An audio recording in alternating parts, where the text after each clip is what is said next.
High साथीहरु, स्वागत छ यहाँहरु सबैजनालाई आजको यो भिडियोमा।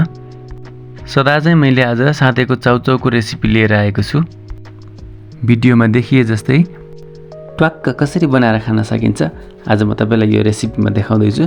कृपया अन्तिमसम्म हेरेर साथ दिनुहोला।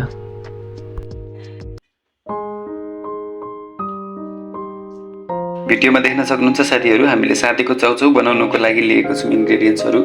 यसमा रहेको छ काँक्रा, गाजर,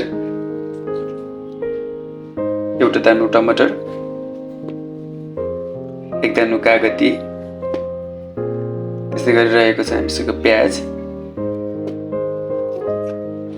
दुईवटा खोर्सानी, अलिकति धनिया,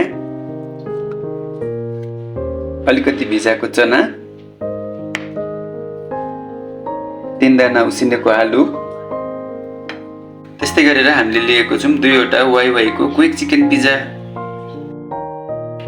अब भने हामी यो सबै इन्ग्रेडियन्ट्सहरुलाई काटेर रेडी बनाउँदै छौं।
देख्न सक्नुहुन्छ साथीहरु, फाइनल्ली अब भने हाम्रो चाउचाउ साथेको रेडी भइसकेको छ।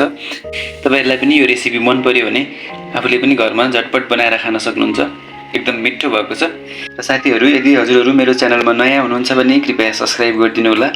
अनि भिडियो हेरिसकेपश्चात यहाँहरुलाई आजको रेसिपी कस्तो लाग्यो कृपया कमेन्ट गर्न पनि नबिर्सिनु होला। साथै मन परेमा लाइक पनि गर्नु होला। And thanks for watching. We'll meet in next video. Till then, bye bye.